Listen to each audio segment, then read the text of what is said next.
News, सच जरूरी है। नमस्कार दर्शकों, ये है MNS न्यूज नेटवर्क और आप देख रहे हैं MNS न्यूज टीम। मैं हूं आपके साथ शुभांगी। तो आइए देखते हैं आज की कुछ खास खबरें। एक नजर डालते हैं आज की हेडलाइंस की ओर।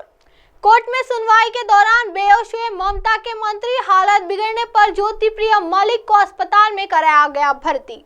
तेलंगाना में अमित शाह ने खेला बड़ा दांव, बोले बीजेपी सत्ता में आई तो मुख्यमंत्री पिछड़ी जाति से होगा। महुआ मोइत्रा ने दर्शन हीरानंदिनी को दिया था लॉगिन और पासवर्ड। आइए देखते हैं खबरें विस्तार से। कोर्ट में सुनवाई के दौरान बेहोश हुए ममता के मंत्री, हालत बिगड़ने पर ज्योतिप्रिय मलिक को अस्पताल में कराया गया भर्ती। पश्चिम बंगाल के गिरफ्तार मंत्री ज्योतिप्रिय मलिक की हालत बिगड़ने के बाद कल उनको एक प्राइवेट अस्पताल में भर्ती कराया गया। फिलहाल उनकी हालत स्थिर बनी हुई है। कोर्ट में सुनवाई के दौरान बेहोश हुए मलिक को कथित राशन घोटाला मामले में शुक्रवार को तड़के गिरफ्तार किया गया था, जिसके बाद उन्हें कोलकाता की एक अदालत में पेश किया, जहां उन्हें 10 दिनों तक ईडी रिमांड पर भेज दिया गया। अस्पताल ने जारी किया हेल्थ बुलेटिन।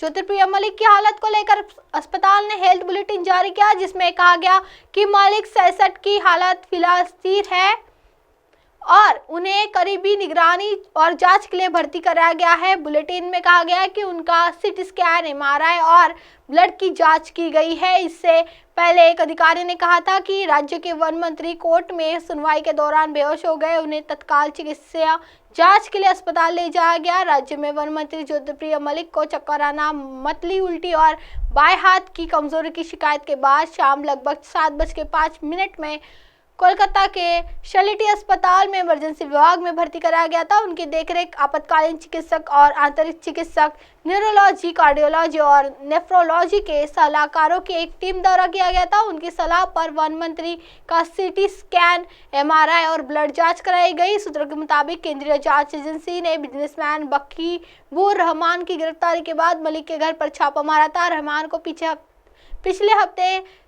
के खाली स्थित उनके फ्लैट पर 53 घंटे से अधिक समय तक चली ईडी की छापेमारी के बाद गिरफ्तार किया गया। रहमान के फ्लैट से सरकारी दफ्तरों की मोहर लगे 100 से ज्यादा दस्तावेज मिले थे। रहमान अपने चावल मिल व्यवसाय के अलावा कई होटल, रिसोर्ट और बार के मालिक भी है। पश्चिम बंगाल के मंत्री पर क्या है आरोप? ईडी सूत्रों ने बताया कि रहमान की कंपनियों में 50 करोड़ रुपए से ज्यादा का निवेश किया गया था। आरोप लगाया गया है कि कोविड-19 लॉकडाउन के दौरान राज्य में सार्वजनिक वितरण प्रणाली में कई अनियमितताएं और हुए राशन वितरण में बड़े पैमाने पर भ्रष्टाचार हुआ। उस वक्त मालिक खाद्य और नागरिक आपूर्ति विभाग के मंत्री थे। ममता बोली, अगर ज्योतिप्रिय मलिक को कुछ हुआ तो ममता बनर्जी ने गुरुवार 26 अक्टूबर को विपक्षी नेताओं के खिलाफ प्रवर्तन निदेशालय छापे को लेकर भाजपा पर निशाना साधा। छापेमारी पर ममता ने कहा कि भाजपा गंदा राजनीतिक खेल खेल रही है। चुनाव से पहले देश भर में विपक्षी नेताओं पर ईडी की छापेमारी कार्रवाई क्या दर्शाती है? ममता ने भाजपा से सवाल पूछा कि क्या किसी भाजपा नेता के घर पे ईडी की छापेमारी हुई है। ममता ने कहा कि भाजपा कहती है कि वह सबका साथ सबका विकास चाहती है। हकीकत में इसका मतलब सबका साथ सबका सत्यानाश है। ईडी जांच और छापेमारी के नाम पर लोगों के पर अत्याचार कर रही है। अंग्रेजों की तरह भाजपा उन सभी पर अत्याचार कर रही है जो उसके खिलाफ है। ममता ने कहा ज्योतिप्रिय मलिक बीमार है। अगर ईडी की छापेमारी के दौरान उन्हें कुछ हुआ तो मैं भाजपा और ईडी के खिलाफ FIR दर्ज कराऊंगी।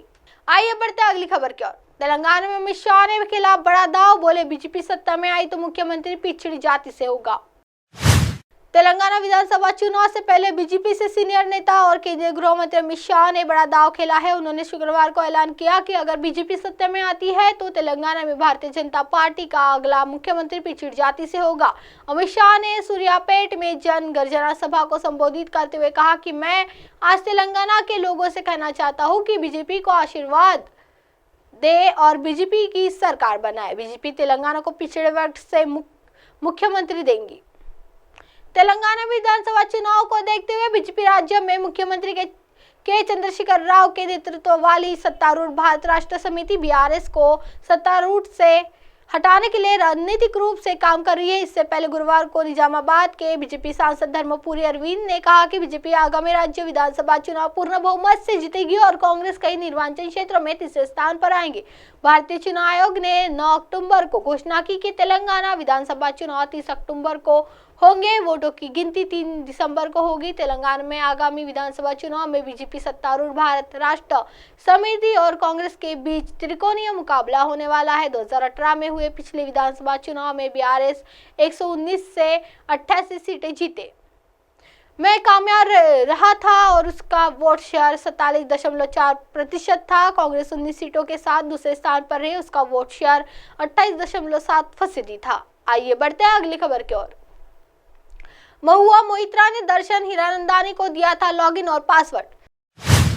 संसद में सवाल के बदले पैसे लेने के मामले में फंसी तृणमूल कांग्रेस सांसद महुआ मोइत्रा ने स्वीकार किया कि उन्होंने कारोबारी दर्शन हीरानंदानी को लॉगिन और पासवर्ड दिया था, लेकिन इसके लिए पैसे नहीं लिए थे। मोइत्रा ने एक साक्षात्कार में कैश फॉर कैरी मामले में अपने ऊपर लगे सभी आरोपों को खारिज करते हुए कहा कि आरोप को कोई भी लगा सकता है, लेकिन उसको साबित करने की जिम्मेदारी हमेशा शिकायतकर्ता की होती है। उन्होंने सवाल किया कि कब लिए पैसे। उन्होंने कहा कि उन्होंने कारोबारी दर्शन हीरानंदानी को अपना संसद लॉगिन और पासवर्ड दिया था, क्योंकि ऐसा कोई नियम नहीं है कि किसे पासवर्ड लॉगिन हो सकता है, कौन कर सकता है और कौन नहीं। उनका कहना है कि कोई भी सांसद खुद सवाल नहीं पूछता है। लॉगिन और पासवर्ड उनकी टीम के पास रहते हैं। सिर्फ पासवर्ड से लॉगिन नहीं कर सकते, लेकिन इसलिए ओटीपी आता है जो केवल मेरे फोन पर आता है। जब मैं ओटीपी देती हूँ तभी प्रश्न दायर किए जाते हैं।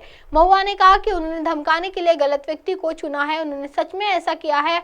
मैंने यहाँ बैठने के लिए अपने जीवन में सब कुछ छोड़ दिया है। कुछ छोटे झारखंडी पिटबुल सब कुछ खत्म कर सकते हैं। मैं सच के लिए लड़ना जारी रखूंगी और आप देखेंगे कि 2024 में क्या होता है।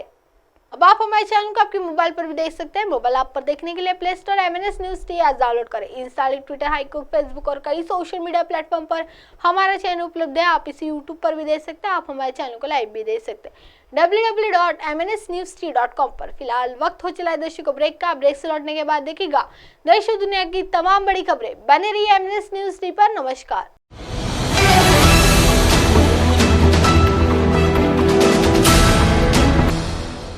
ये है MNS न्यूज नेटवर्क और आप देख रहे हैं MNS न्यूज।